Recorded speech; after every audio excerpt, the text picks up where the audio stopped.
Hello everyone, this is Taryn with Wonderfully Made Handcrafting, and today I'm working on by invitation only the July 2024 kit from By the Well for God, and I am working in a Tim Holtz Booklet Folio. So I've customized it with some family heirloom like photos and invitations, wedding invitations that I photocopied. And today I'm going to do a little bit of a mixed media background. First off, I'm going to do layers upon layers, and you're going to wonder why I'm covering each layer up. But don't worry, it comes out okay in the end. But first off, I am starting with this weaving process. I have these long washi tapes that were released alongside this kit this past month. And I also have these little borders that were recently released from Tim Holtz. So I'm trying to look for some creamy colored ones, and I'm going to weave them back and forth through the washi tape. Now this was a little bit tricky because these sure are sticky. So it took a little bit of patience, and I'm not going to show you it all, but I've just kept it kind of on the backer and kept moving that backer sheet up as I pressed it down to the background. So that kind of will hold it. And then I will come in with my Barely Arts glue and glue up the edges once everything is laid down. Now here is where I messed up. I was doing really well in doing the opposites for weaving, and then here I am. I'm not sure what I did, but I didn't do the right weaving process on the last two. I just kept, doing what I was doing. I guess I was in a groove and just didn't notice it. So I will notice it in a second though. When I come in with this glue, I've noticed that I've kept those two, or they're not in order in the right pattern. So I'm going to try to fix it, but it doesn't really fix very well because these are super sticky. And so a couple of them I've been able to move, but those ones in the middle, I keep on ripping the paper behind it. So I've just decided to keep it like that.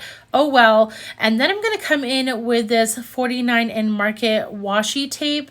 That's actually a fabric, and it is absolutely beautiful. It's like this ledger paper. I think it's discontinued, unfortunately, but I am just ripping pieces and making a bunch of layers down on this background. So it doesn't even look like a weaving process necessarily now, but we're going to just go with it.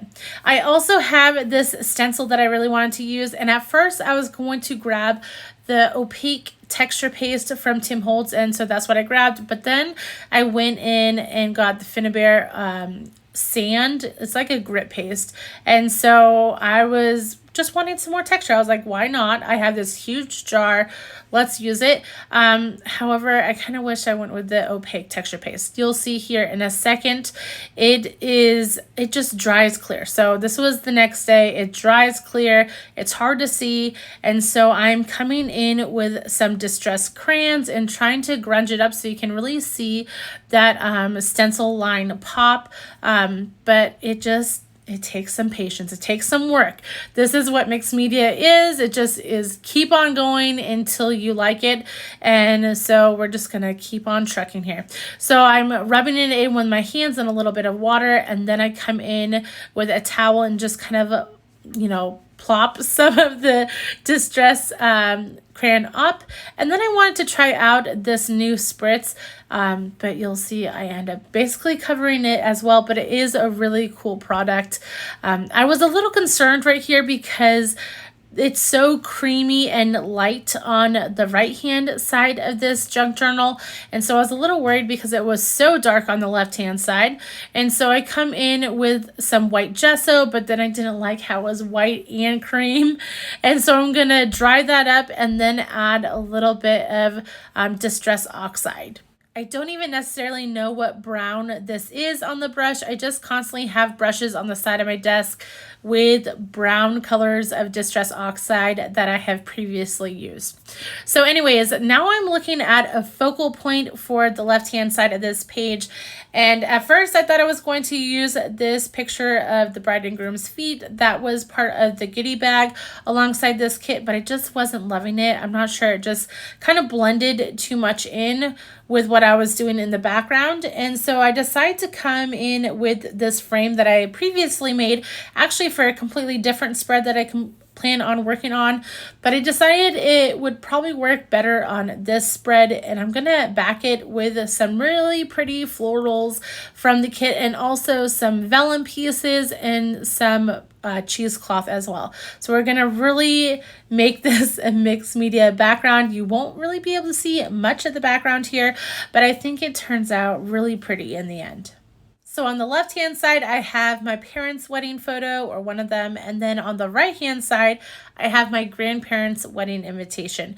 So it goes along with day one's devotional, which is called the invitation, and I'm looking at Romans 8, specifically verses 29 and 30 in that verse, and that says, "For those whom he foreknew, he also predestined to be conformed to the image of his Son, in order that he might be the firstborn among many brothers.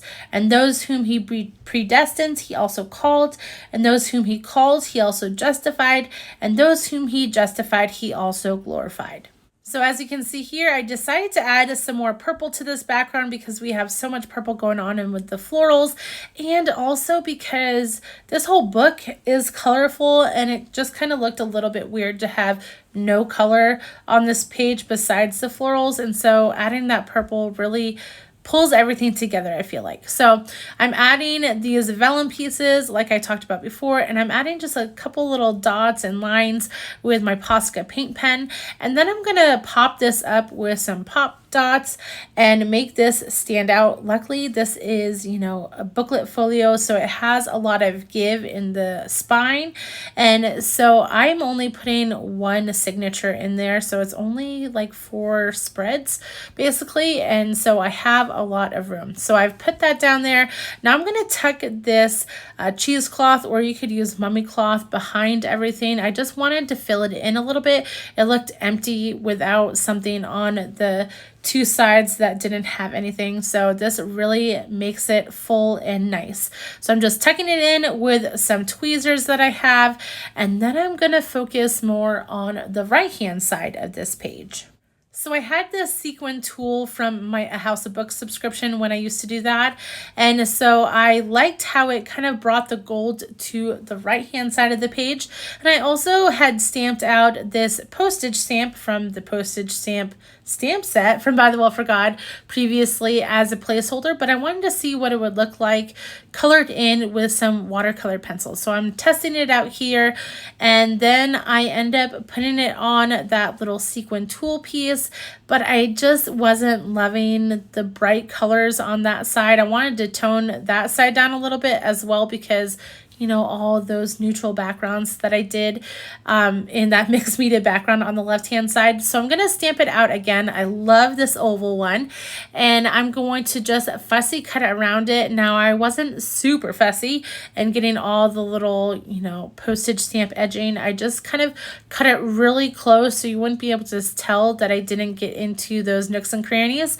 And then I'm going to post this on that little tool piece, but I will be adding some glossy accents to it when I am done. So I'm going to glue it down first, and then I will add glossy accents. But first off, I'm going to use this little mini envelope. I loved this pack of envelopes from By the Well for God. I am going to put a little paper clip on the side. At first, I was going to go for one of my Tim Holtz ones, but then I remember I had some gold Felicity Jane ones, and so I really love that. I put that little For New flashcard that has Romans 8, 29, and 30 on it. And like I said, I am putting on this glossy accents. It does take a good while to dry. Usually I wait for the next day before I close it or do anything. I'm popping the little bubbles here with a pin, and then guys, this page is complete. If you've enjoyed this video, please like and subscribe to my channel. You can also follow me over on Instagram at Wonderfully Made Handcrafting. I'll try to link everything I use down below in the description, and I hope you have a wonderful day, guys. Bye.